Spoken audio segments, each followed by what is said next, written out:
Welcome to People. I'm Shirley Lin.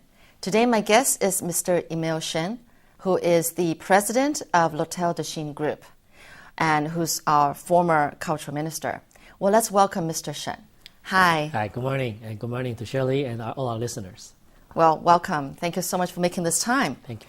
Now, first of all, you actually started off as a political science professor at Suzhou University in Taipei before you became cultural minister.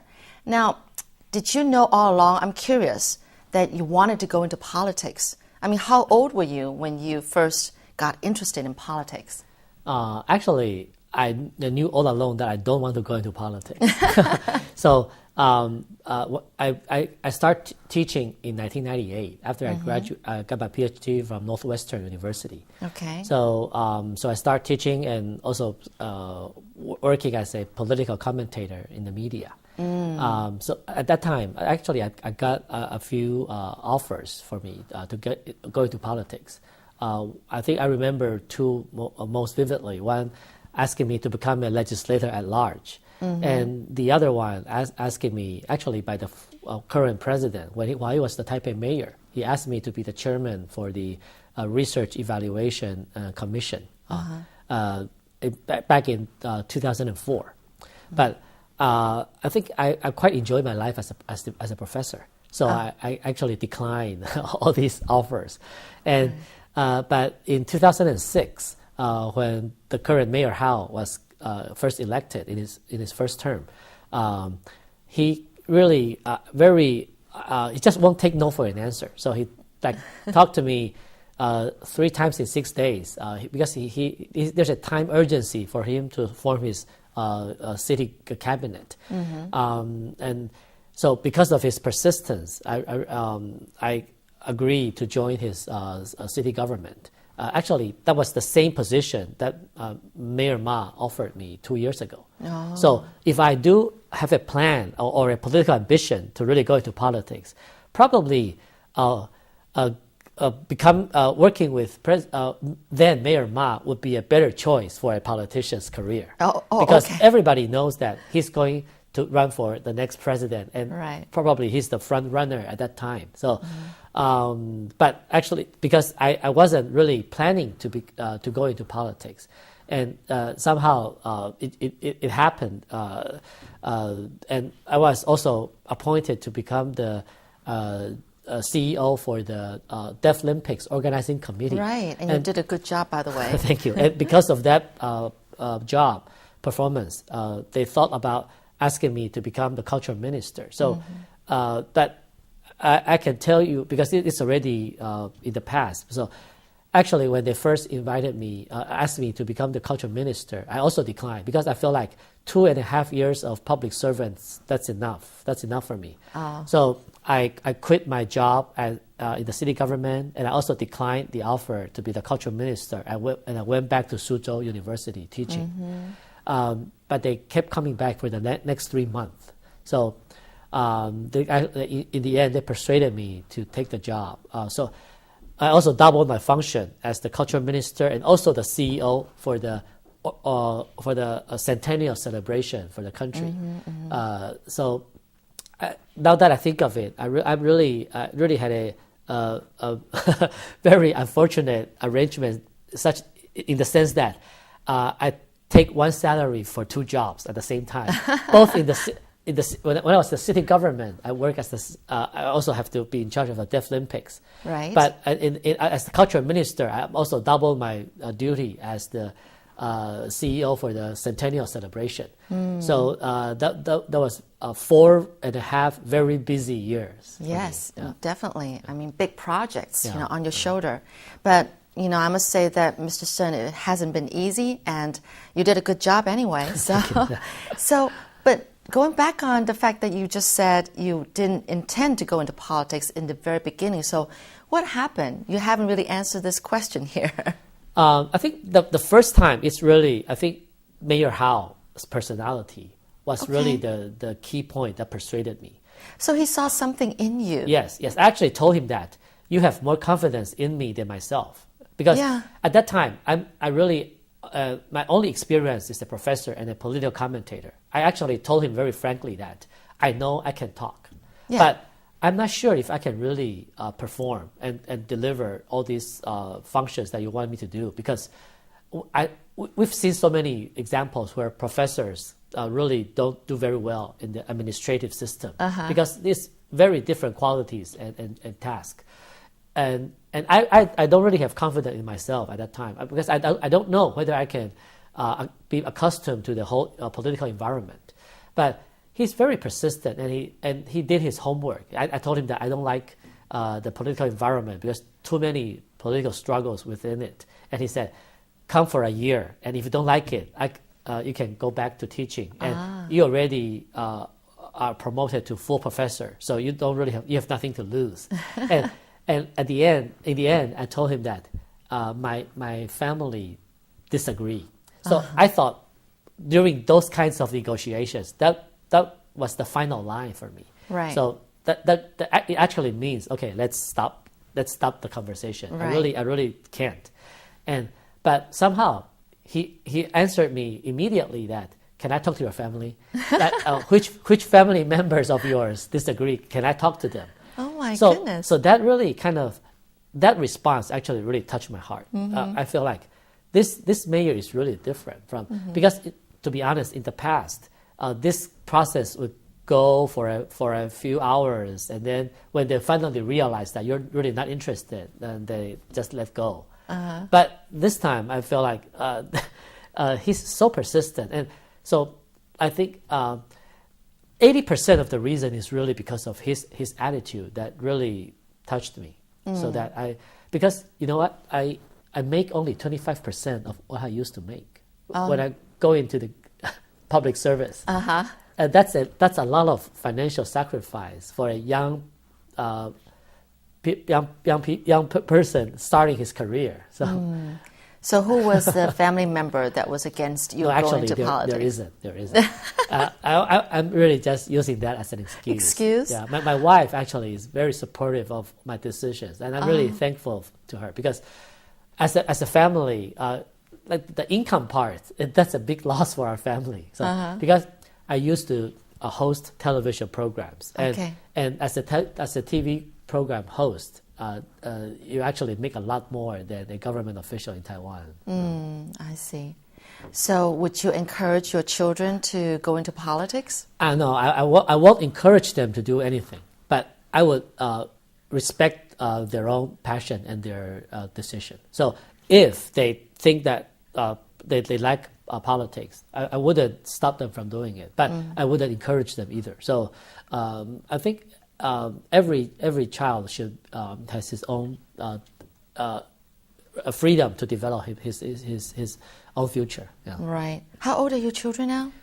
First grade and second grade. Oh, they're still very young, very young. Yeah. I was just going to ask, has you as a father influenced your children already about going to politics? No. They're still too young. Yeah, way too young.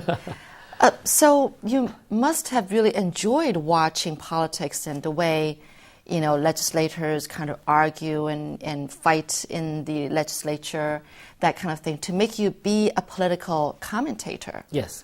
I actually enjoy analyzing political events, and that when I graduate from college, actually that was the first crossroad I have to make a decision, because I applied. I got accepted to a few schools, but very different direction. Like for example, NYU Business School. I got accepted to get an MBA in NYU, and on the other hand, it's Northwestern's political science PhD program.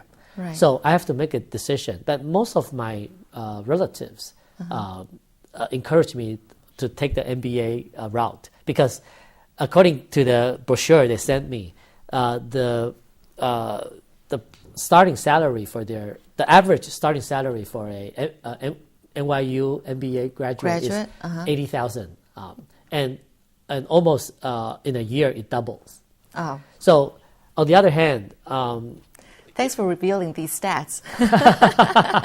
that was in 1992. Oh, okay, wow. When MBA was really hot, but now my feeling is that the MBA is cooling down a bit. MBA is not as hot a degree as right, before. Right. Why is that? Too many MBA. That's really just, okay. That's really just the reason. And what is on the rise now, in comparison? I would say electrical engineering. No, I think bio. I think bio. Biotechnology. Biotechnology. That was my next question. But anyway, next choice of thought. Yeah. Okay, I'm sorry. You were saying. Right. So, but on the other hand, that if I go study in political science, it will take at least 5-6 years. MBA program is 2 years maximum. That's right. So and you don't really you won't even be guaranteed for a job, and even and also the job pays a lot less in poli sci. But I feel like analyzing and observing political events is really something I like to do. So I feel like do what you like. So that's really more important for me. Okay. So that was the first time I have to make this career choice. Yeah. Okay. Now, Taiwan is promoting its culture and creative sector. What exactly is culture and creative sector? I think what confuses people the most is probably not so much the culture part, the creative part. Can you explain what that really means? The culture and creative sector. Right. I think this means different things to different people. So there's really no one answer that I can give. But according to my own understanding and version, it's really that you put creative thinking and new forms and ideas into our tradition that are based on your cultural basis. So many things. For example, calligraphy.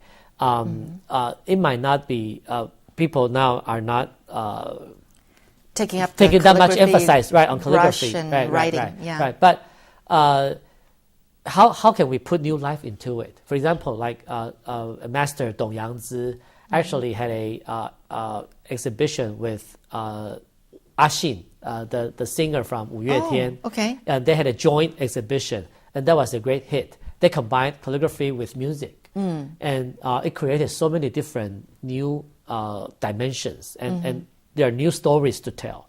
And young people are really attracted to that. So this is, I think, one example. You put a creative idea into your own traditional way of doing things and your own cultural basis, so that a new life is formed. And we hope to make that into commercialized, because it's really about supporting expanding the supporting basis for the traditional culture, because you can't just always rely on governmental support. If you can find a business model for that and try to commercialize it, then more people will be able to be in contact with it and also to enjoy it and consume it. That's the whole idea. Oh, okay. So do you think the main focus is to try to attract young people to enjoy the traditions? Not really just young people, but try to put culture into everybody's life more. I think that's really the aside from the business consideration, that's really the inherent cultural consideration. Because just take a cup as an example. You can actually drink your water in a plastic cup, but why would you want to buy a much more expensive and well-designed cup? So you have to create a story and to attract everybody from upgrading their lifestyle, so that more and more people can enjoy the beauty in life. So I think that's really the inherent cultural thinking when we try to promote the industry. Did we get this idea from other countries? Is that what Definitely, other countries are doing? This is exactly what the British is doing. They are the leading model for the world. Okay. Yeah, they put so much emphasis on cultural creative, but in different countries give different names. In British, they call it creative industry. In China and in some other areas of the world, they call it cultural industries. But in Taiwan, the tradition here is to call it a cultural creative industry. So we combine both ideas, but they're really talking about the same thing. Okay. Well, we're going to talk about, excuse me, we're going to talk about more about Mr. Emile Sheng's role as the culture minister and also about the hotel industry in Taiwan. But let's take a break now first.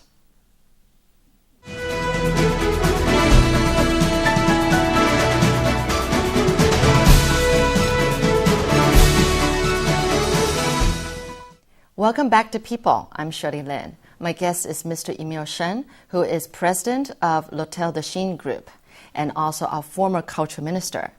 Well, can you share a bit about your experience as culture minister? I mean, what a switch from political science to culture. Yeah. You know, what have you learned? I'm sure you valued a lot. Please share some stories with us. Yeah, there's so much to learn because this is actually, that was a very new area for me. And also a ministry in Taiwan, not only the cultural ministry, but all other ministries, it's hard to imagine how broad their business covers. So the creative industry is one of it.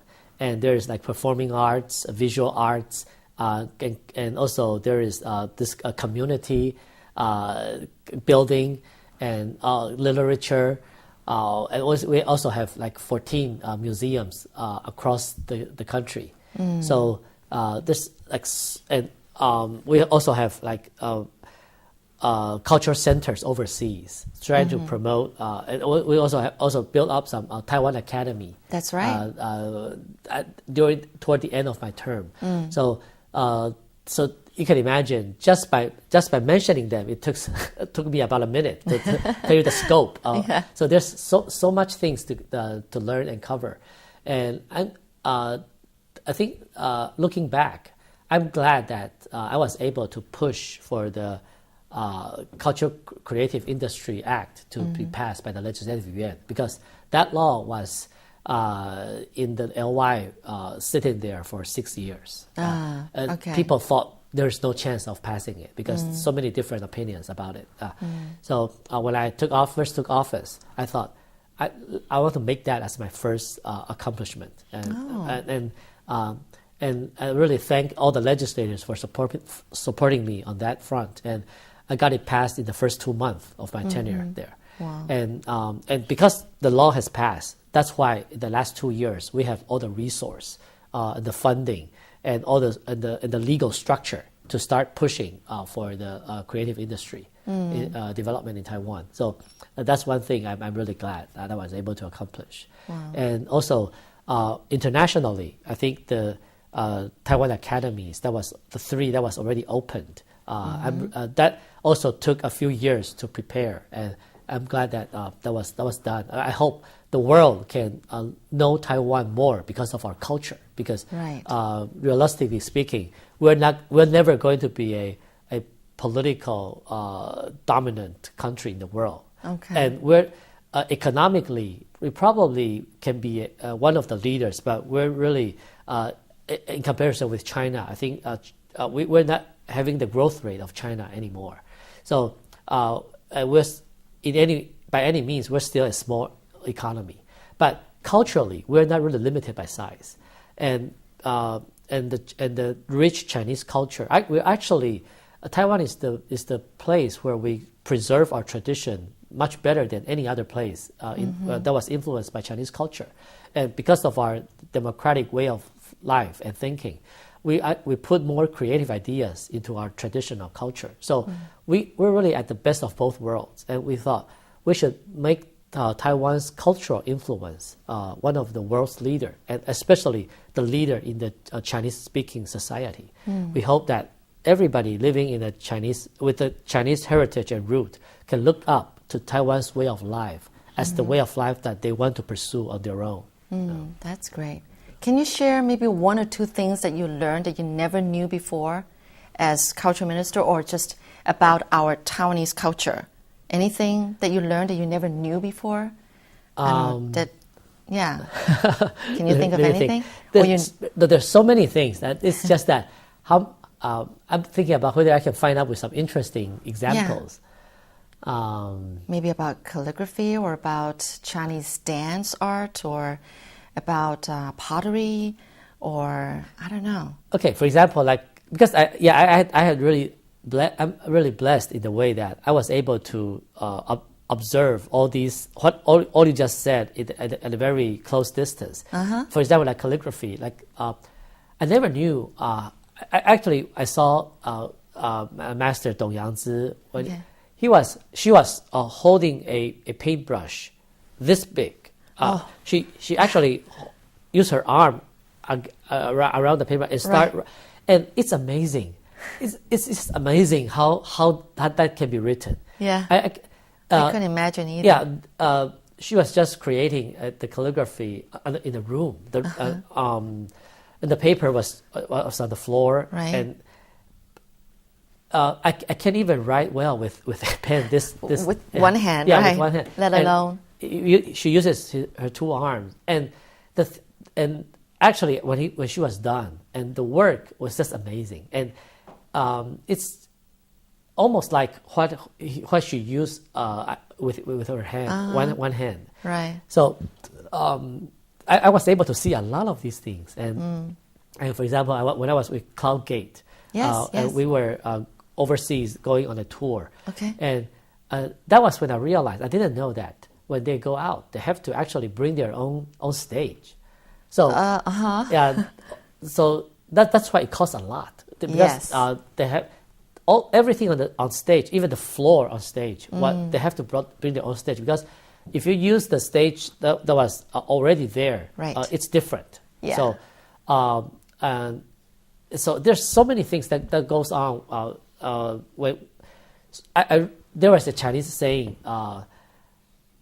a minute on stage is 10 years of work behind scenes. I believe so. And I actually really realized what that actually means. To me, that was just a slogan in the past. But when I get the chance to work with them and see how hard they practice and how much work they put into their artistic creations, and I really feel like at that time, as a government official, we should really do our best to help them because their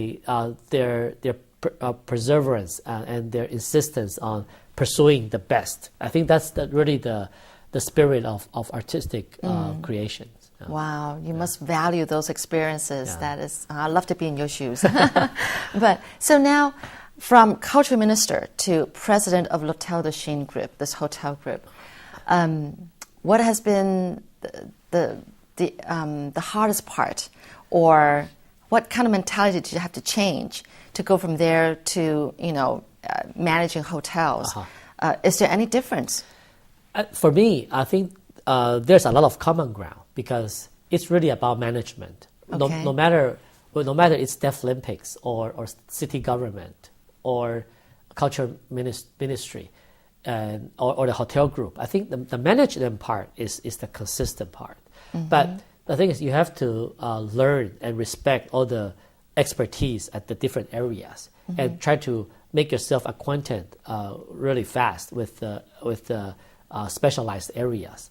And I think one thing that I was trained in the past 4.5 years was that the last 4.5 years, everything I did as a government official are really all new to me. Because how can I ever imagine myself preparing for a Olympic Games as the main CEO for the organizing committee? So that was a whole new area for me. And also, even back in the city government, I kind of established a 1999 a hotline. So, and I never had such experience on customer service before. So I flew to New York and I observed how they did it. And when I came back to Taiwan, we did actually more than what New York has done. New York's number is 311. But I flew there to learn from their experience. But when I came back, I added so many different characteristics in our system. It's functioning even at a much better service level than New York is doing. So I feel like I was trained to have this ability to learn from the new things and also to add some creative ideas and add more into what was already established. So I hope my experience in the past can really help translate, for example, the culture and artistic part that I learned in the last 2 years. Right. I'm trying to make our hotel group actually I have 2-3 plans that is ongoing now. I'm talking with a few different colleagues and trying to add more cultural and artistic flavor and programs into our hotel groups. Right. Okay. So, and also for the customer service example, I hope that 1999 hotline is already performing very well in the city government level. I hope that our hotel group can put more emphasis on customer reactions and complaints so that we can really, let me put it this way, like all the 5-star hotels, they already achieve a certain service level. Everybody can there's not that much difference. But the thing is, can we do the extra 5% or extra 10% that is really pleasantly surprising to our customers, so that they can leave the hotel with the impression that we accomplished what they did not expect that we can do. So that's the 5% and 10% that I'm working on, and hope that we can separate ourselves so that we can have be a very unique hotel group in Taiwan. Well, I think that your hotel group is already a very unique, group, because first of all, I visited the Palais de Chine, right behind the Taipei main station, Yes.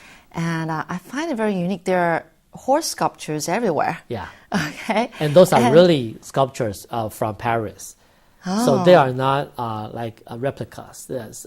So Okay. I often had a talk with my boss saying that from the financial perspective, what you're doing is just insane, because nobody decorates the hotel by all true artistic paintings and sculptures. But his vision is that this is what we want to do. Like, making money is really the second priority. It's not that it's not important, but Right. Building a good image and also making ourselves as a good social service is really the utmost mission in our group. And I feel like this is really, I think I'm glad that I'm able to work in such a environment Yes. where making money is not always the first priority.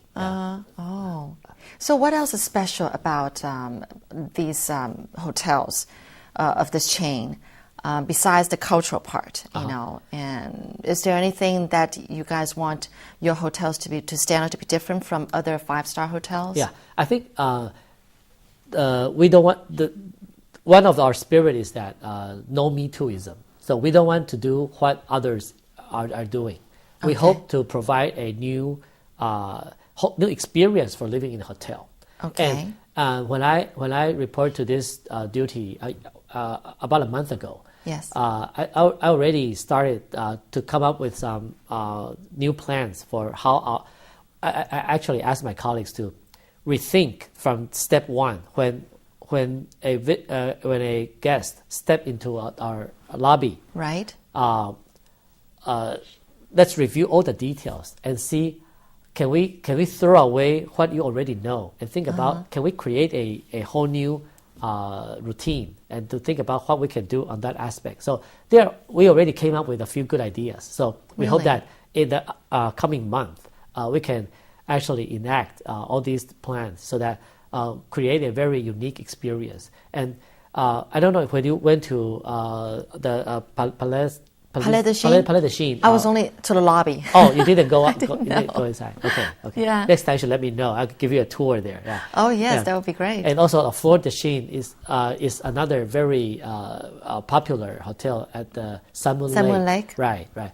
From right now, if you want to make a reservation on the weekends, you have to do it actually 3 months prior to your arrival, because it's already fully booked.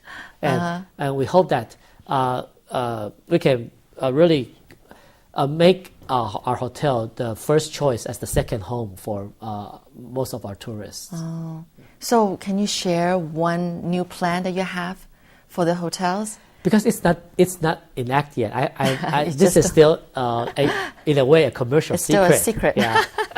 I'm glad. I'm afraid that if I said it, maybe another hotel would do it before we actually did it. Oh, well, okay, that is true. So, but after we do it, I believe other hotels would also follow. But that's okay. But we hope that our ideas, at least, we could be the first one to enact. Oh, all right. Well, thank you so much, Mr. Sheng. Thank you. It's I think that your life has been very colorful, from political science professor to culture minister to president now of an international hotel chain.